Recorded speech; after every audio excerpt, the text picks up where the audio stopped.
Forget Melrose. 90210 was a joke. It's time to get real. You're listening to The Real Realtors of the 804 with Janice Taylor, Richmond's #1 award-winning realtor. Janice and the Taylor team are here to bring you answers, give you insight, and share their experience in the real estate world. And now, Janice Taylor. Hi, everyone. Welcome to podcast number 8. Today, we're going to be talking about relocation, giving you all the do's and don'ts and ups and downs of relocating, particularly to this wonderful city of Richmond, Virginia. So being in real estate for many, many decades, I can tell you the difference and how things have changed a bit in the real estate world in Richmond for relocation. Back when, our companies were relocating quite a bit, the HR directors had particular realtors that they would trust and go to, kind of word of mouth. You worked with one of them, they referred you to another one, and then boom, you've gotten all their business. We were fortunate to have a lot of business from a lot of big Fortune 500 companies, and still are. But the relocation, obviously, with the turn of, the market crash 10, 12 years ago, interest rates going up, working from home, the relocation for a lot of these companies has changed. And they're not relocating their executives as often. They're also usually not allowing, or providing the buy-ins on their homes that they used to, although some top executives still do get it. So it's been hard to keep, the realtors, I think, have been, as in general, hard to keep their finger on the pulse of every person that comes in and stay relevant to that HR director who was so important to us. And, we'd wine and dine them and try to keep their business and do everything we could to keep that relocation market going in our pipeline. So now, it's a little bit different because the relocation companies have taken a higher role. They basically are providing names to their relocating executives as to who to list with, who to use as a buyer's agent. And a lot of times it's the companies that they will go to, and the company's agents, if it's a large franchise, have a rotation with the agents as to who's going to get that relocation person. So it's been a little bit more tried but true. Those of us that have been in the business a long time kind of know how to deal with that, certainly know how to service those relocating buyers and the relocating sellers. I mean, a lot of times the relocating sellers will already have an agent's name in mind, and they need to, go to the relocation company and tell them I already have an agent in mind. And, David's going to talk a little bit more about that, how that works with the relocation company. But to those of you who are considering relocating out of Richmond or into Richmond, be sure to vet the companies, the agents. It's up to you. I mean, you can definitely look for realtors in the area, go by word of mouth, look at the websites, and certainly suggest to a company who you might want to use to see if they're on your list. But it's also important for that agent to be able to provide to you the services that they offer, as well as the comprehensive plan. What does Richmond offer? What are the schools like? What are the shopping like? All of that. And that's something that we do very well. We've done it for a long time. And I think it's just something that a lot of realtors don't look at that whole comprehensive plan. They're just looking to buy or sell, a home. So I'll let David talk. Do you know that the house that we bought was a relocation for a banker, like a high-up banker? Right. And they already moved, and the house, she was only in it for, I think, a year. Mm-hmm. And so when we found the house, there was a contract on it, and it fell through.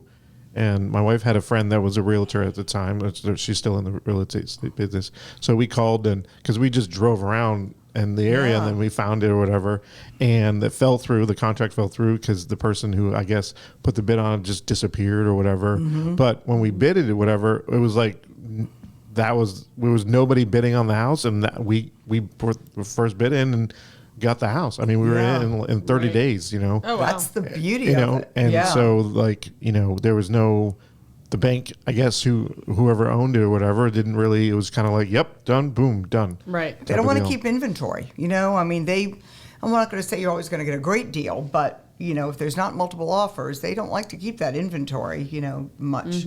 But it is more of a process now with the timeline for the contracts to be accepted and, going through all of that, which, David, you can certainly talk about when you write the contracts. Yeah, I think it went from personal relationships that we had through the years to what is much more of a corporate process. And with that, things like relocation referral fees are tied in.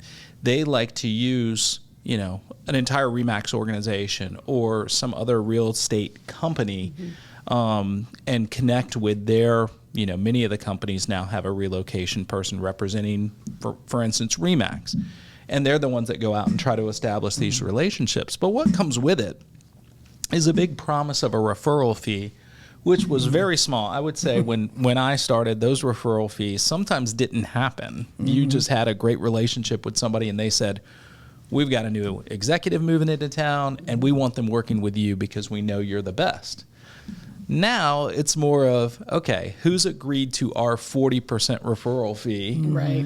And Which they is take not that. set, but, different companies vary, I guess we have to say, but yeah. Yeah, they But can that's- vary a yeah. little bit. Why but- is that? So a lot of those benefits that they're giving to the buyer or to the seller, their moving cost, part of their relocation package, they're just tying it into that referral fee. So when a big company says, hey, we've got 40% of a, real estate What is that commission. I think it's his watch or your bracelet or something. Is it banging? It was banging. Yes, every time you put your hear that finger banging. yeah. I'm going to keep my hands in my lap from now on. I was about to yell at Janice. I was like, I think off me. it's David's man bracelet. sorry. It was driving me crazy. But yeah, I think that all of that goes back towards the buyer or towards it. So they say, hey, we want you to work with this real estate company because they've already agreed that part of that the real estate agent's giving up, honestly, whether it's on the buyer side or the listing side, is going to go back to the relocation company and it's going to feed into the benefits that the buyer seller is getting. So it's all tied together, and it's hard to say no. You can't. You would not get a relocation listing if you said, I don't agree to the referral fee. Right. You don't get a relocation buyer if you don't agree to the referral fee. So it's all tied together. And it's one of those things, many times they've got the bank tied into it because it makes it an easy process. That's the benefit for the relocating employee is it's a one-stop shop. Everybody's tied together. They've all been vetted to some extent. But I think Janice's point is real clear that you can still choose the best realtor in the area.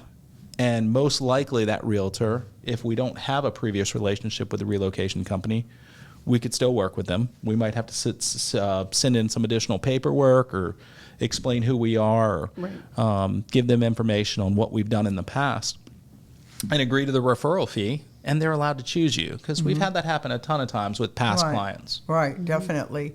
And, a lot of times it is the experience and the relationship that the realtor has had with, the seller or a new buyer coming in if they've known you, because it does require obviously more paperwork, which is fine. But piles of paperwork. But it also requires a savvy, realtor to realize how the process works. I mean, on buying, there used to be a time that there was a dead period over the weekend. You get offers in, buyers would write offers on houses, and they couldn't even be looked at until like Monday or Tuesday. And we had to keep them interested in the property, and it was difficult. Now we're more likely to have maybe the cell phones of some of the relocation people, but not always. Selling is the same thing. There could be multiple offers, and we are waiting, for the relocation people to make that decision as to, which contract is best, or, we can certainly guide them, but it's a little bit more tedious process than working with a seller, no question. So. Yeah, and on that listing side, it's usually, just to give you some background on how it works, is the relocating employee is a... We've got there's Bobby. an extra person back in there. The funny is, You showed up on the camera? Yeah. Like a creepster. Peeking in there. Who's that? Hey. But the relocating seller is the one that makes a verbal decision on it. So they may say, hey, we agree to the terms, we love it, the buyer's happy, they're happy, and you say, okay, we've got a verbal agreement. But you may wait 2 days, 3 days for relocation to sign it. And as realtors, that's the time that we're like, Somebody Oh my can gosh. sneak in, Yeah. you know? Somebody I could mean, sneak in. The buyer could get kind of like Cold feet. say, hey, we don't want to move forward with it anymore. So I think that sometimes that delay in timing where we're used to getting things signed immediately, we want to wrap it up for our buyer, for our seller, and it doesn't work that way with the relocation. You have to be able to balance the delays with what expectations are of the people out in the market. That's kind of not fair. Because it's like, if you guys get penalized on time, Right. they should get penalized on it's like, fine, we have someone here ready to go, and Yeah, I think the agents that have done it for a long time, though, know how to set those expectations. So when we have one of these listings that comes up, we had one just a couple months ago, and I remember telling that buyer agent, we had multiple offers, and immediately saying, it's going to take at least a couple of days to get this signed. Make sure your buyer Right. knows that, we're not looking at anything else. The seller is thrilled with this offer, but please be patient because getting it back signed is going to take a couple days. So I think if you set expectations, if you set the right expectations, they're able to comfort their buyer and say, hey, it's not going anywhere. We're good. So, Right. and then a lot of times you will have a great relocation contact that gets it signed quicker than you expected it. There's a couple of benefits as well. I mean, even though there's a plethora of paperwork, and sometimes it's intimidating to a buyer, particularly. Usually 20 pages of addendum. Yeah, they have to trust us that, we've vetted that paperwork and we know we're very familiar with it. But a lot of times the house has been pre-inspected, so they do, and anything that has been, a defect has usually been corrected, by the relocation companies, any small things or, and particularly large things as well. So that's a benefit also to a buyer sometimes. So most of those are nicer homes, or like if a relocation somewhat, I'm saying it's not package a. Yeah. is offered, I think, to a seller, and when a buyer purchases one, I would say they're going to be a higher up in their company, to be able to have that benefit, not just a transferee that's been there a year. So typically they will be a higher price range home. Yeah, and there's different levels of it. Sometimes the relocation company is just helping with expenses in a move. You're responsible for getting it sold. Sometimes they will buy it in after you go under contract to go ahead and get that money to the seller to go purchase wherever they're being relocated to. And sometimes they just have a straight, terrific buy-in. But Have you dealt with military relocations? we have a little bit, bit. more on the buyer end than on the seller We did end. the sellers. They were moving to Seattle. Remember Yep. them? Yeah. Last year or some point. Yeah. But yeah, we did deal with that. But Usually not a relocation tied into it, though. As far as a company goes, they may have benefits Oh no, paid. military does not. They're not buying Right. in. Yeah. They're not in the military. Yeah. They're not the No. realistic. It's usually They're not taking on inventory. no, no, no. we just helped them relocate. Yeah. yeah. Yeah. When they're outside of the military. Right. It's, Right. yeah, my sister went through a really bad move Oh, man. to Seattle. So Oh, gosh. where it's not her first home she bought, but it was her second one through many years. And the first one she has is a rental property down in Columbus, Ohio, or no, North Carolina, Columbia. Anyways, so they moved up there. They knew they were going to have a hard time finding a house. And so they decided to buy an RV and a truck and live in that on base for a little bit, which was a big ordeal to do that Right. and get a Dodge truck to pull it. Right. So they actually got a bad deal there, and so it was like everything that could happen Yeah. on Went this. wrong. And so like they were in the they have 3 kids too, so it was like a huge, the biggest one that right. you get, pull Right. along type of deal. And on the military base at the RV park, you can only stay there for 2 weeks, and Oh, then you wow. have to remove. Right. So you have Another to location. to the same place, but you have to you have to leave the Leave and facility, then come back. wait until they tell you where you're going to be, Change parking spots. Change parking spots. So they can't say, "Okay, you're going to be from here to here." Yeah. You have to literally pull all the way Pack out it up. Yeah. and then move in. So sometimes you could be literally one spot over. Yeah. Oh, that's crazy. That's just So they finally found a house, okay, and I think I can't remember exactly like how the buying went for them, but it was basically a 2-story, just kind of like not really great house. They finally found it, and the realtor, I think, messed up and didn't really make sure the addendum for the closing was the roof was repaired. Supposed to be credit. So my sister never talked about it, never asked about Oh, it. man. So they were with a huge roof problem that they could, I think, and then the flooring and all that. So my dad actually went up there for 2 weeks, and before they can move in, put a whole new flooring in there. And I think they finally got the roofing fixed or wow. whatever. But then their pod, so they're only allowed their pod that they put all this stuff in. So the moving company, it's a third party usually that Right. they come in and move everything for them. Right. Well, the pod has been over in some storage place for like 8 months or whatever. They get it finally delivered, tell them where they're going to be at. There was a hole in both of them, and rain in Seattle destroyed gosh. 80% of their furniture. Oh, my Gosh. So now they have like I think they're still living in cots and all Yeah. this. They have maybe one dining room, one chair. Yeah. Oh, so that's they terrible. and so now that my sister had to do a full inventory of all their items to get Right. the insurance and all Insurance. that, and so that, Right. and then she was about to submit it, but then she was like, oh wait, I need to put in for the taxes on everything. So Yeah. she actually had to adjust everything. So like it is still What not a over with, mess. but it's like relocation for military Right. can be a nightmare. Oh, Wow. my gosh. Well, So- and it's always so hard when you think about moving from this area or North Carolina to Seattle. It's a long way. Yeah. You might have 1 to 2 trips to go look at things. Yeah. Or like you have 90 days, I think, to find something when you get there. Yeah. Yeah. You know what I'm saying? You don't have a lot of choice, or the allowance they give you, Right. like Right. it doesn't cover like hotels for Infinity, Extended stays. yeah, Yeah. all that stuff. No, everything's on a timeline, whether it's the amount of temporary housing that you have, and it differs for each employee. Some people have further extensions, some people don't. So you have to be prepared, but I think a lot of it is having an agent that's experienced enough to say, okay, what matters to you? If it's schools, here are the great areas for you. If it's it was funny, back when we were doing it early on in the process, there were a couple new neighborhoods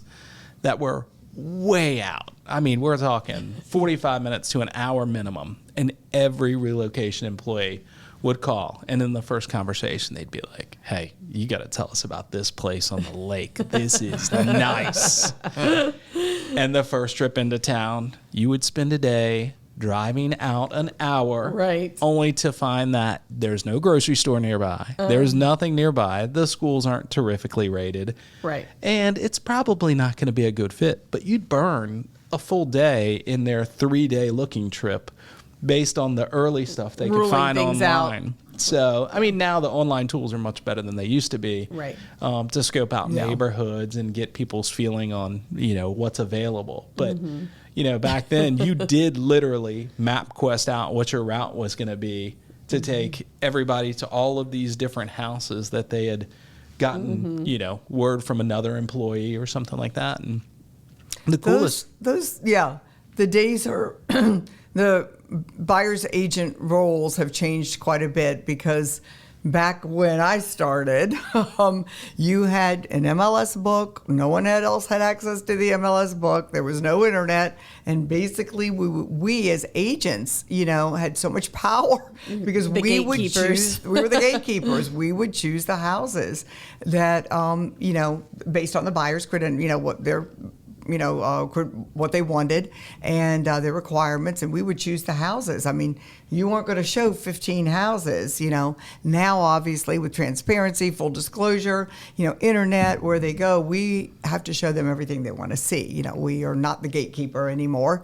And, so that's a little And bit of a inventory difference now. affects it a ton, just Right. like this Where weekend. that is, yeah. Yeah, these folks came in and said, hey, we want to go out and look at everything that's available. Well, there's 5-6 houses. Right. That's it, in their price range. Long with gone are the kind days of what showing they're 12 needing. listings. Yeah. Yeah. I mean, you would have 60 homes in a weekend that you would show back to back to back to back. Now when people come in, they might have a 3-day weekend, and you say, well, I've got 3 hours worth of houses to Right. show you. Let me Yeah. tell you the fun places to hang out. Right. Well, that's why photos and videos and all that stuff Yes, matters and for stuff. real. You know, Totally. Having a great photographer, Photographer? videographer. That's what makes Do you know our one? I'm listings not show sure I the know one. best. Do you know I think his name might be Michael Resendez. But that's huge. I mean, everybody's picking what they want to look at before they come in. So Yeah, and Right. sometimes they know more about the houses than actually we do. I hate to say.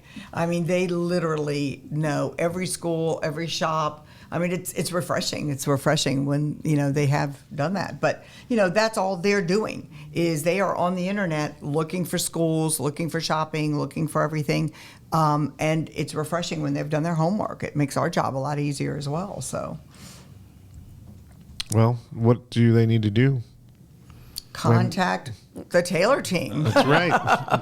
yeah, and don't be afraid if you are relocating and your company says, "Hey, I've got A, B, and C realtor," and it doesn't list the Taylor team. Call us anyway. We usually can still work through that, Right, on the exactly. listing side or the buying side. Absolutely. Yep. And also, don't forget to like us, click it, and follow us, and stay tuned for more podcasts. Make sure you comment though. Yeah, we'd love some Yeah, it'd be fun to have comments. some comments. And and give some feedback. Ooh, we and need some of the- feedback and suggestions. Yeah, tell us Topics. some topics you'd like us to Obviously, cover. you see, we struggle with what to come up with sometimes. So Never. give us some suggestions But as to cover what some- you'd like to see. Yeah, we'd love to cover some fun Richmond facts or Yeah. things, or hey, tell us to go on location. We'll do it. So, yeah. If you say bring in the teenagers of the Taylor team, we might convince the kids. I think the dogs. Probably not. The dogs The would dogs, be better. the Yeah. dogs, yeah. We can do I the don't. dogs. I don't know about that one. Yeah, no, they won't do it. Anyway, talking about animals, those of you that are watching today, please go onto our Facebook page and look at our latest post about our sweet company cat, Buddy. Yeah. And That's a you can great check- story. Great pet story that Brandy on our team adopted and turned it into a whole, story, about the condo and what we had to do to, get him to like us here. He was a stray cat, not a feral cat, but a stray cat, and he's living the life right now. Yeah, she got so- some a permit for temporary housing here at the office, and bought a cat condo and put it outside. That's funny. And Yeah, it's on our Facebook page. Buddy, so- Buddy got real used to the cushy life, and then she ended up being able to transition him to her Right. house. So Do you know at the Subaru stores they have a dog usually? Really? And house. Like, Really? I've seen advertisements about. I went to yeah. two different ones recently, and like, I was like, that's a different dog. That's a different place. So it must be a theme, Right, whatever. right. To have like Dog a friendly environment. yeah, like I a think mascot. they'll do. Yeah, they do a lot for. I think shelters and stuff Yeah, like yeah. that based Yeah. on the sale of Yeah. their cars. So I Yeah. thought that was kind of cool. Yeah. perfect. Yeah. Fun stuff. Cool. I know. Well, again, don't forget to like, comment, give us some suggestions. We'll love to, Talk to Alexa. yeah, keep you entertained. So, thanks for watching. Thank you. Thank you. Thank you. Bye. Bye. We hope you've enjoyed today's episode of The Real Realtors of the 804. If you have a question you would like to ask Janice or her team, please reach out to them at realtorsofthe804@gmail.com or 804-921-9995.